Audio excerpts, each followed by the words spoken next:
the sign language interpreter is Ann Wairimu, and these are the stories that are making headlines in the country. And we started off with the president links missing businessman to cartels.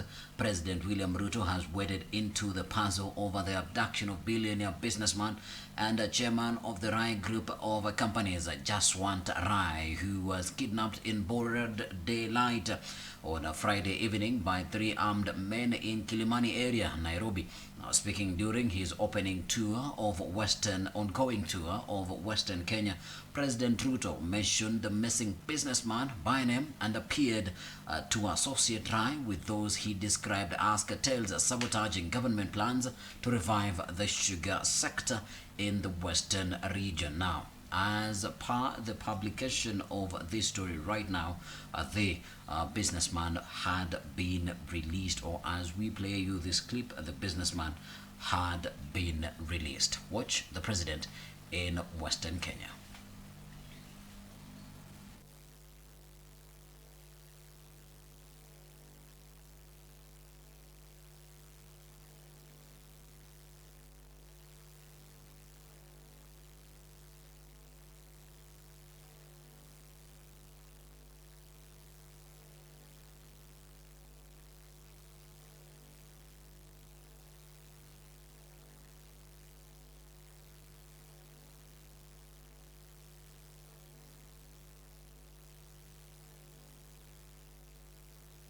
Msikuwe na wasiwasi, niko hapo chonjo kabisa, nitahakikisha hii kitu ikakaa chonjo.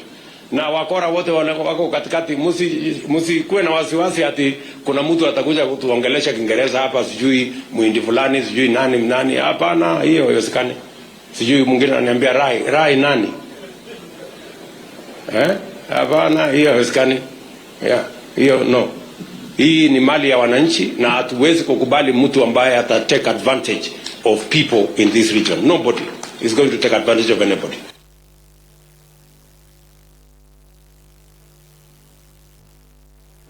Turkana Wind Power says it did not cause outage.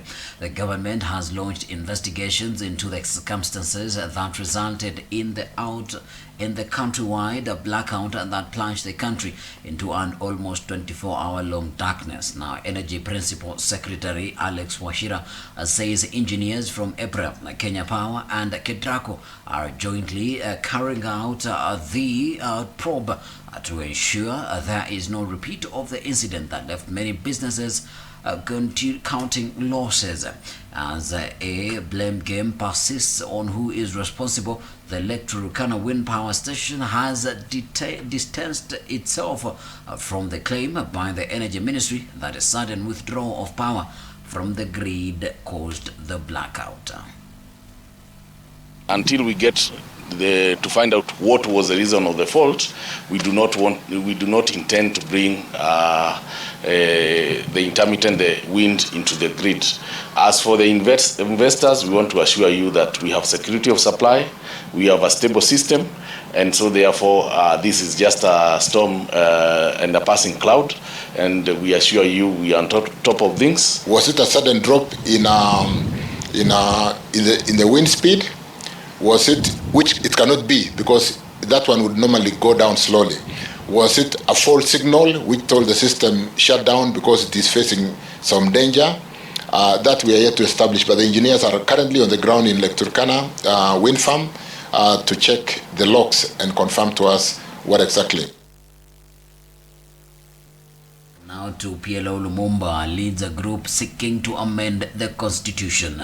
As Kenya marks 13 years since the promulgation of the constitution, a group of Kenyans led by constitutional lawyer Professor PLO Lumumba are proposing amendments through popular initiative.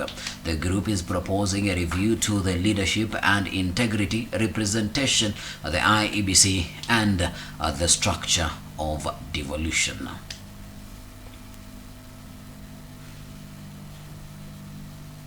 13 years later, it is time for us to relook at the issues that have been raised by Kenyans in the Constitution.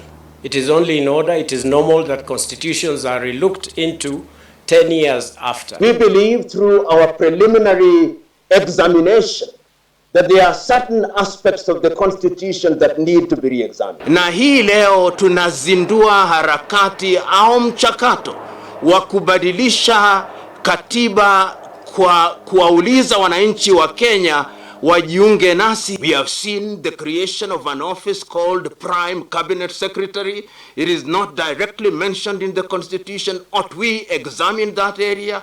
We have seen the creations of CAS, and we are saying the time is now. There is the cry for having a leader of the opposition to cater for the win-win situation as opposed to winner takes it all. Certain things that have also happened which have undermined devolution. One cannot quarrel with devolution. One can only say there is something that can be improved. This is the time to ask ourselves, can we do better? Do we need more or we need few? We are saying that on a day to be announced, we shall commence the process of collection of signatures, which must be a minimum of 1 million in order to ignite the process of a popular initiative. The endeavors of the constitutional lawyer. Now to matters politics, as President William Ruto announces support for bipartisan talks. President William Ruto has reiterated his support for the National Dialogue Initiative, saying he fully supports the agenda set in the framework agreement, including the entrenchment of the office of the opposition leader. The president, who is on a 4-day tour of Western Kenya, announced a write-off of 117 billion shilling debt owed by sugar factories in order to revive the industry. Sindio hiyo ni kusonga mbele. So I have no issue. So tusukumane namna hiyo ndio tupeleke taifa letu la Kenya. Ile tumekataa na hiyo sitakubali. Kwa vyovyote ni fujo. Nimesema vile vile kama wanataka tutengeneze ofisi ya leader of opposition kule bunge, niko tayari to fund na serikali ya Kenya. Awe anatoa statement kutoka asubuhi mpaka jioni, hii serikali imekosa hapa, hii serikali haijafanya hii serikali imekosa pale, mimi sina problem. Ama namna gani? Si ndio? Si akisema mahali nimekosa na ninaona kweli kuna makosa zinarekebisha. Si ndio hiyo ni kusonga mbele. So I have no issue. That man mnatafuta mwenyewe anatafuta rais apate kiti ya kukula. So wewe unamfuata akupeleke wapi? Hana funguo, hana ofisi vile mzee Atwali amesema. This is our government. Ruto is our president. He wants development to spread throughout the country. Sasa ile wananchi wananiuliza nikipita, serikali isaidie offtake ya hii mahindi kwa bei nafuu. Story and 2 universities are seeking up to Kenyan shillings 30 billion ahead of opening. With barely a week before the 2022-2023 first year intakes join institutions of higher learning, the Ministry of Education is staring at a 30 billion shilling financing gap to run public universities. Now, a document tabled before the National Assembly Education Committee by Cabinet Secretary Ezekiel Machogu revealed that the ministry needs additional 18.7 billion shillings to cater for the first year students as the new financing model kicks in, and a further 11.1 billion shillings for continuing students.